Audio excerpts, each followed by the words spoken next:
Raising women's voices, one story at a time. Welcome to the She Said Project podcast.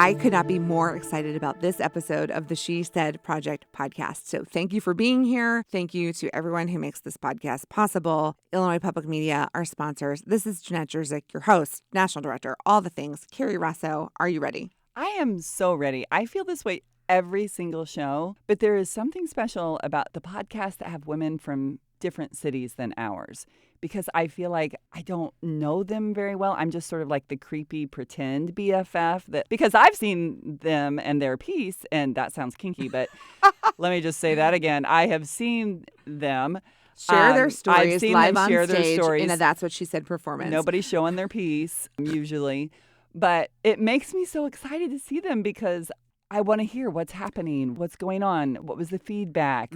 We want to know all the things. All right, so I'm going to put our guest today on the spot because she doesn't know I'm going to do this. But a few weeks ago, I got a message on Facebook from a woman named Heather Schmidt, and this is what she wrote. Hi, Jeanette. I just wanted to say thank you.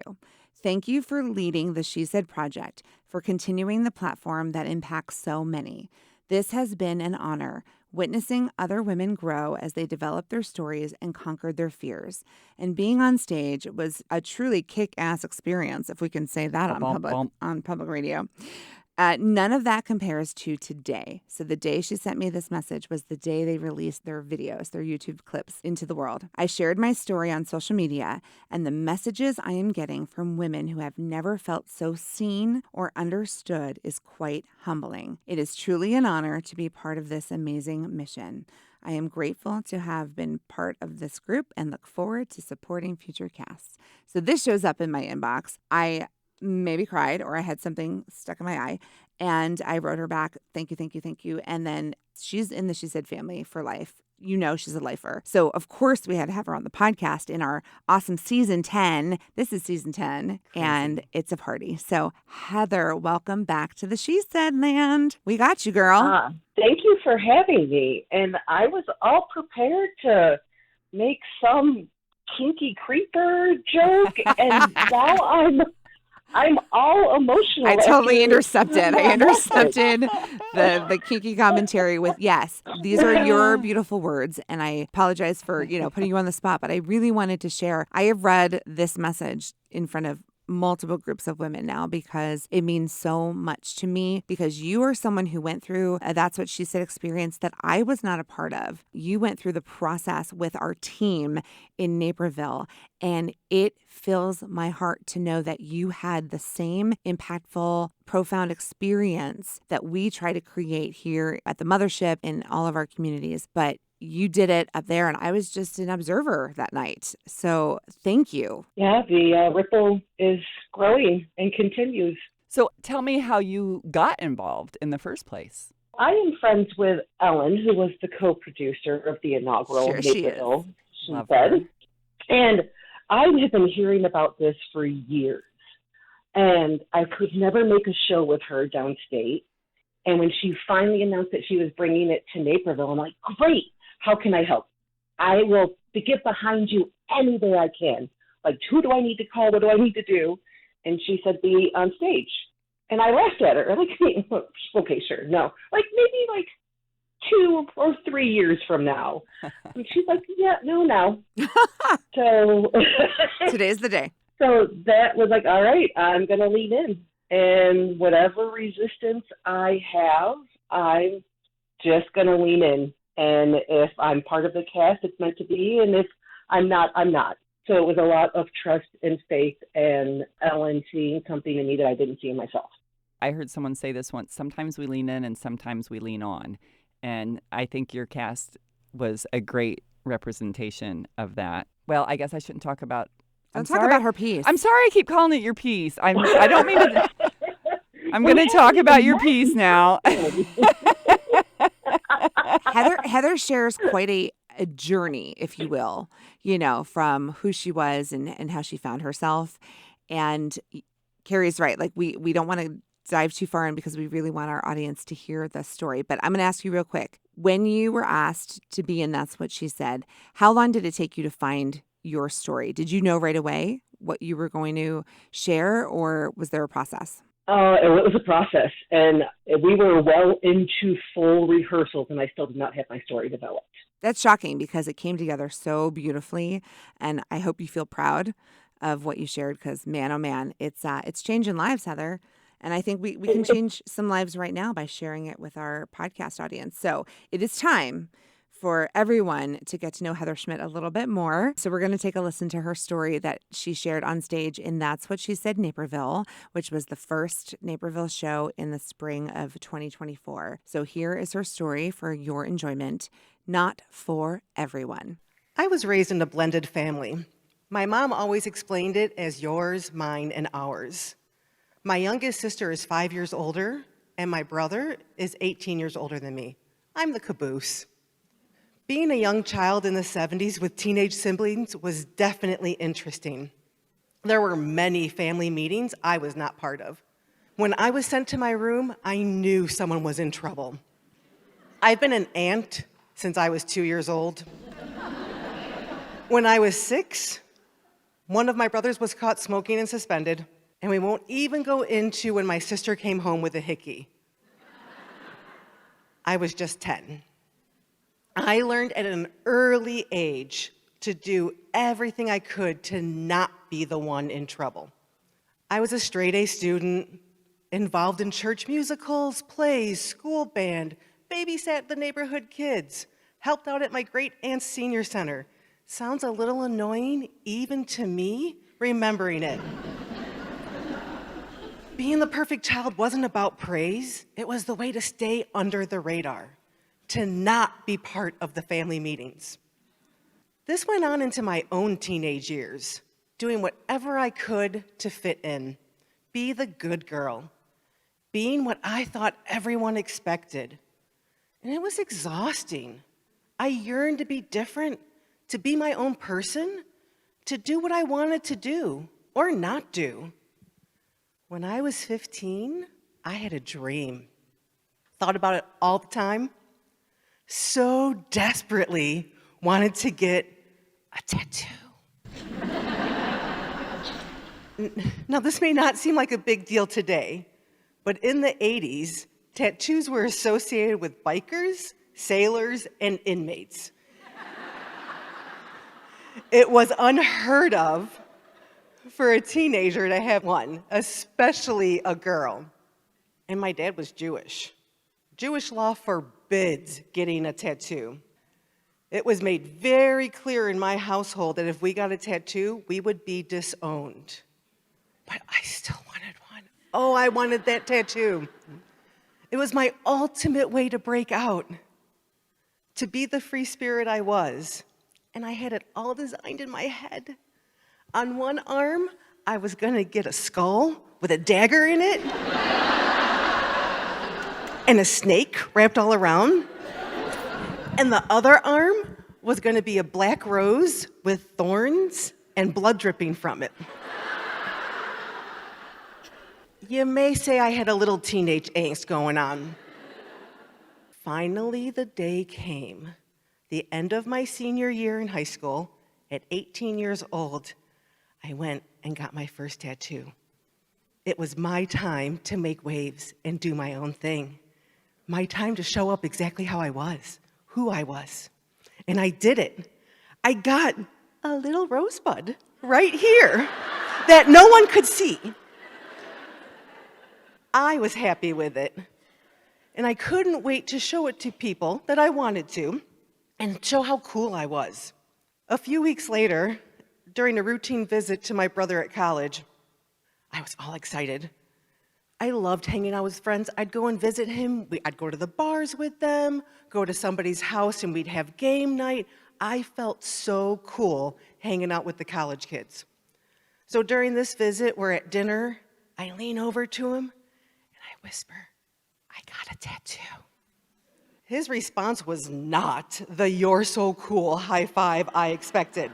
No, his knee-jerk reaction was one of shock and disapproval. He punched me in the arm. I guess one of us wasn't so cool after all. Later that summer, I went off to college, and on the rare occasion I wore a shirt that showed the tattoo, random people would stop me. In dismay, I often heard, "I can't believe you have a tattoo." And when I stood up at my brother's wedding, the dress had to be altered. I was not allowed to be a bridesmaid with any ink showing. I wasn't prepared for this. I loved that I had tattoos, that I had done something truly for me, but I didn't love the negative attention. I expected being my own person to make me feel cool and liberated. Turns out being publicly shamed, creating feelings of regret and embarrassment. Empowerment, not so much. So when I went for my second tattoo, it was what? Once again, it was in a place that was easily covered, on my shoulder. And this started the recurring theme in my life. Be brave, be me, then shrink back when people didn't like how I showed up. Everyone seemed to react in a negative way, so I kept myself hidden, just like my tattoos. This was true in many areas: how I dressed, how I did my hair. I wanted to be fun, to be me, but that chatter, it was always there. What would my family think? My clients, random strangers on the street. In my mind, in order to be successful in real estate, I had to have the Rachel haircut and wear a black blazer. My goal was to be what everyone expected and accepted. When I told my hairstylist I wanted to play with color, we decided a few pink stripes on the bottom layers was the perfect spot. So daring, so safe, and once again hidden. After many years of therapy and personal development and a lot of internal work, when I was 44, I was ready to fully express myself with another tattoo. This one was going to be a cute little lighthouse on the inside of my wrist. Daring, but safe. My tattoo artist explained that with the detail I wanted, it should be a little bigger. And a better placement might be on the outside of my arm. In the moment, he's the professional. Great, let's do it. So I wound up with this. Not at all easy to hide. It was out there. I was out there. Still, it was so uncomfortable. Running to the grocery store, I was anxious. I felt like I was walking around with a neon sign pointing at me, drawing everyone's attention. Anytime people would comment about it or ask about it, my inner chatter would scream, "What did I do?" That fear of what others think was ever present. And this went way beyond tattoos. It was everywhere in my life, especially in my business. When I was 47, I decided to do something different. Something not everyone does. I shared my woo-woo side with my clients. I rebranded myself as a holistic realtor.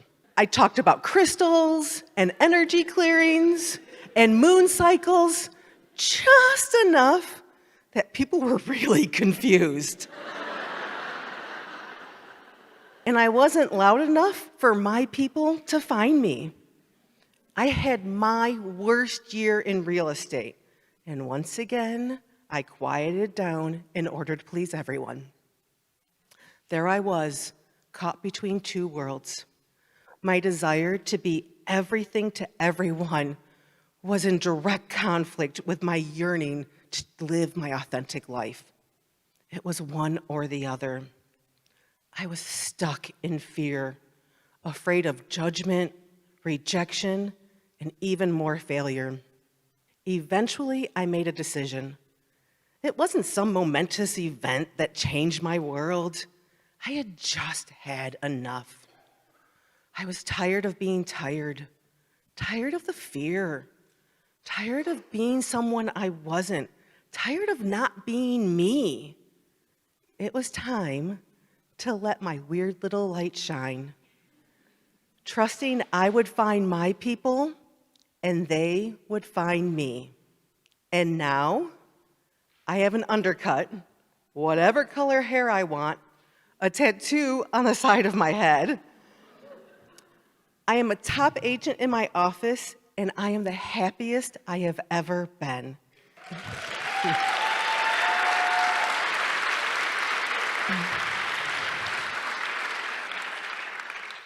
It may have taken me 52 years, but I now completely embrace my weird, bright light, knowing I am not for everyone. Which tattoo are we going to talk about first? Whichever one you have wanted. Carrie, do you have questions about any of the tattoos? We can go that way. I'm like, are we going to talk about our piece? What are we going to talk about here? Let's go. Right. I got to tell you, right out of the gates, you had me. I could so relate. I was a middle child in a big family, and so I was like, oh, okay, I'm not going to do that. I'm going to fly under the radar. I'm gonna be so fabulous. I'm not going to cause any stress for anybody. So like right out of the gates when you were talking about that, I know where this is going, and I love this woman. So when you have to play the good girl, what does that do to you internally? It absolutely kills my soul. I lose a little bit of myself every time. Wow. It took you some time to find your true self. It was a journey for years. It was, and it continues to be. Oh, I love that. I look at you and I see a woman who knows who she is comfortable in her skin and owns it. And hearing your story, I kind of know why now. But we look at people and we make so many assumptions, about who they are and why they are. But to peel back the layers and understand, it wasn't always like this. I had to find myself, and you did, I'm going to say it, one tattoo at a time.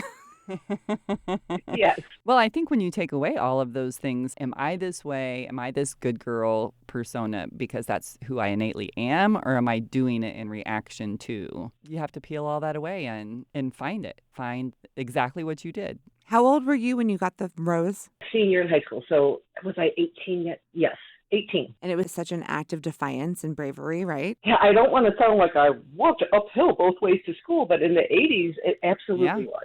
Oh, yeah. Oh, I'll tell you, today my parents would disown me if I got a tattoo. Really? And I'm 50 years old. Oh, absolutely. Absolutely. I have zero. Really? I don't either. Although I have to say, some girlfriends and I in college, we were overserved and went to get matching tattoos. And the guy was like, ladies, come back sober.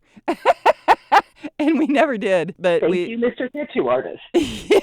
Well, because who knows what we would have wound up with, So do you have any new ones? No, I do not.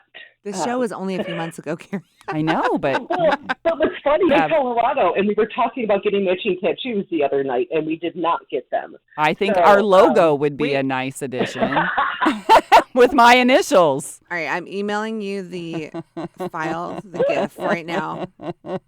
Wrong word. I'm in. Or PNG. I would love to just have TWSS so that people have to ask what it stands for. Yes. Well, often if I'm in an airport or somewhere and I have on a "That's What She Said" shirt or "As She Said," there's always some smart ass in the crowd. What'd she say? Huh? I'm like, come closer, friend. I'll tell you. Okay, I want to know, you shared your story. Were you nervous?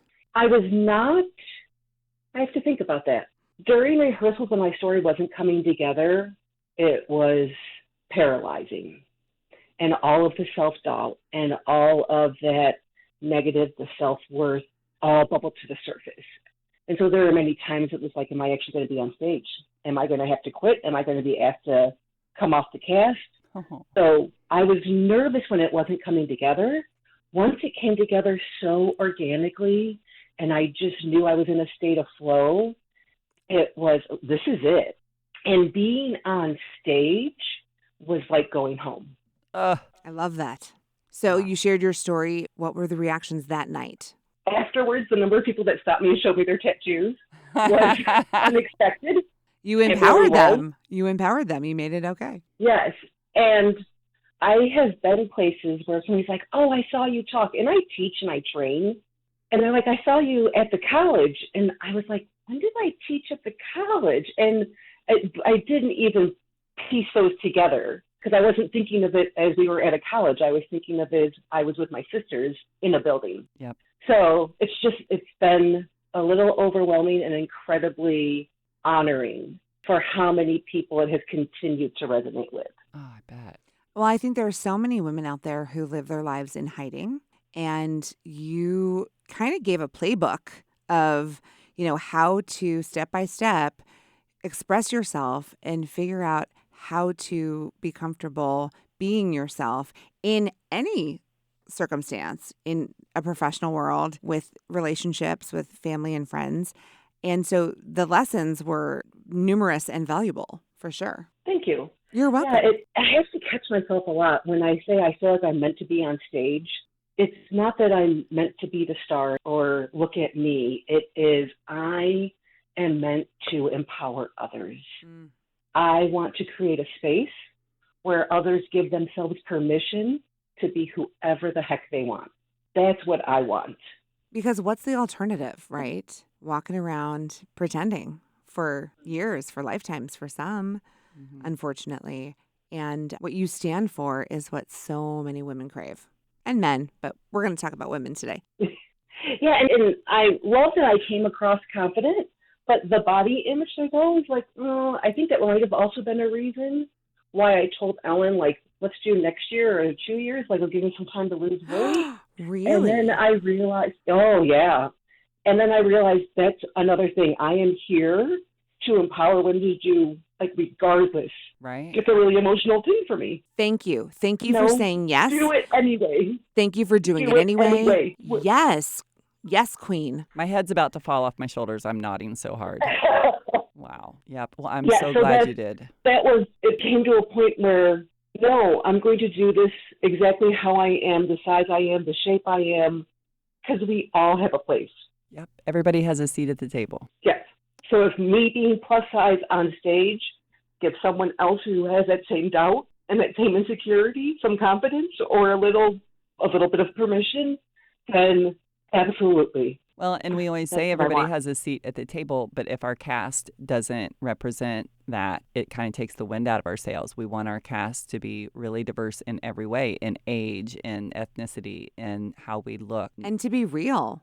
Real. Like, we do look for women who are comfortable sharing these things because we want real life. We don't want to we're not putting on the show. I mean, we're putting on a show. We're actually stripping all of those pretenses and putting real life on stage and handing women a microphone. That's it. There it is. And you showed up to the party. Thank you. And I'm thinking of some like little catchy phrase like, we're on stage and not in costumes. Not like we're naked, but yes, we're stripped down. Like we don't, I was not in theater, so I can't come up with some kitschy phrase, but it's there somewhere. I like that. We're going to use it. Come with us, get stripped down. Wait a minute. This took a turn, Jersey. We're going to put you on a stage. We're going to strip you down. We're going to bear We're back to the kinky creeper. We're going to bear your soul. Okay. Bearing something, sis. So, Heather, what's next for you? I mean, you are, this rockin' realtor. Yeah. I just keep hearing, take the show on the road. I want more of this. I want to empower others, and I want to have an impact. I'm working on my values and priorities, and impact and contribution and empowerment are at the top of the list. So whatever that looks like, I'm in. Count me in. I love that. And you've built your world to do that. You're not just a realtor. You said you're a trainer. You put yourself in places and spaces where you get to help others be the best version of themselves. And I want to use this as an example. You can do this in any industry, in any setting. You can be an example for others in the classroom, as a realtor, as a team leader. Like there's no limit to empowering people. It doesn't matter if one person's looking at you or 1,000 people are looking at you. You have the potential to have an impact and to change lives. 100%. You should take the show on the road. I would watch. I would come. I'll drive. There's a younger, newer agent in one of my offices who told me he was so amused and entertained that he thinks I should be a stand-up comedian. I'm like, well, that was an interesting response. Thank you for that, but that's not on my vision board. Not on my vision board. Sometimes the things that surprise you, though, The most unexpected. Humor has power, though. I have learned a lot about the power of making people laugh in the platform that we've built. I've met some women who are actual professional humorists. There's a thing I just learned. There's an organization out there that studies and celebrates humor. And I want to learn more because I think empowering women to be funny for the right reasons and help people see the world through a different lens, there's definitely a lot of power there. So I don't know. You're onto something, Heather. Or your friend is onto something. And even if it's not for the purpose of being funny, for me, it is coming out of the shadows. There shouldn't be any reason to be in shame. If we can talk light about things, it helps us heal. So true. So true. What color is your hair today? Oh, I just got it done for my trip out here. So it is some burgundy, purple, and orange coppery. All right. I love that. What inspired that part of your expression? Is there a story or it just felt right? I was told so many times not to dye my hair. I'm a natural redhead. And it was, oh, don't touch it. And there was just something, again, that little rebelliousness telling me I can't do something and I want to do it. So shaving my head was, all right, let's do this. Hair grows back. And the same thing with dyeing it. And let's just play with color. And let me add, my bright, fiery orange hair started fading and kind of boring compared to what I had growing up. So then I was like, all right, let's just have fun with it then and make it all different colors. Wow. I'm going to be you when I grow up. If I had to write the one-line message from your story and our conversation today, like the takeaway, when you decided to be the authentic version of yourself, you said your business grew. When you were hiding who you were, you couldn't perform as a realtor the way you wanted to. You couldn't show up the way you wanted to. And it showed in your results. It showed in your work. And so the takeaway for me from everything you shared was that you don't have to look like everybody else or act like everybody else. But when you choose to be the you're supposed to be, you show up as the best version of you, and therefore you are successful. You can create success through that lens. That was my biggest takeaway. I like to say, I know my light is weird. I know. And when it's dim, the other weirdos can't find me. And I say weirdo with all complete love. I love that word. So when I'm shining my light or dimming my light, the other weirdos can't find me. The brighter I am with my weird light, I attract them. I love it. My daughter said to me one time, did you know I was weird even when I was little? And my first reaction was, you weren't weird. And she was like, oh, no, I mean it in the best possible way. But did you know? That word for me was hard to accept as positive. But she was like, I love that we're weird. I love that you encouraged us to fly our freak flags. All right, I'm trying to embrace it. Yeah, my kids call me weird, and I go, thank you. We are a bunch of weirdos. Yeah. Let's claim it. Hashtag normalize weird. Yeah. Let's start this. Let's start something right now. From day one, Carrie's line has always been, let your freak flag fly. That's been her motto. She lives it, and she brings it, to the work that we get to do. And it's true. You be you because nobody else can do it as well. So. And then we get to meet women like you. I want to see That's What She Said in cities, coast to coast, across the country, heck, around the world even. Heather, you think That's What She Said is good. Wait until you experience our teen program. That's what teens say. I struggle. Sometimes I think, which one do I like more? Watching teen girls go through the process that you went through, but they do it in 48 hours. It's pretty darn cool. I love that program. I've looked into it a lot. And I would love to get involved any way I could with that. Well, you tell Ellen. Bring it to Naperville. Talk to Ellen. I already have. Oh, well, okay then. Heather, we want to say thank you because you said yes to someone named Ellen and someone named Lisa who pitched you this idea for the show that they learned about. Like, you can take this chain of events back, but it means that what we have built is working. When I get messages like the one I got from Heather, it fills my heart. It makes me know that I am living in my purpose, and it just fills me with gratitude. So Heather, you don't even know what impact you had on me by sending me that one message that one day. It blew my mind, and thank you. Thank you. Thanks for coming on. We'll stalk you later. Sounds good. I'll stalk you right back. We are going to give our listeners the wrong message on how we operate, but that's okay. We do not take ourselves too seriously. We love checking in with women who've been on the That's What She Said stage. And I love that I get to spend some time with Carrie Rosso here in the Illinois Public Media Studios. And we want to thank everyone who has supported us through the years. We love bringing you each week the She Said Project podcast. Thanks for being here. Over and out. Thank you for listening to the She Said Project podcast in partnership with Illinois Public Media.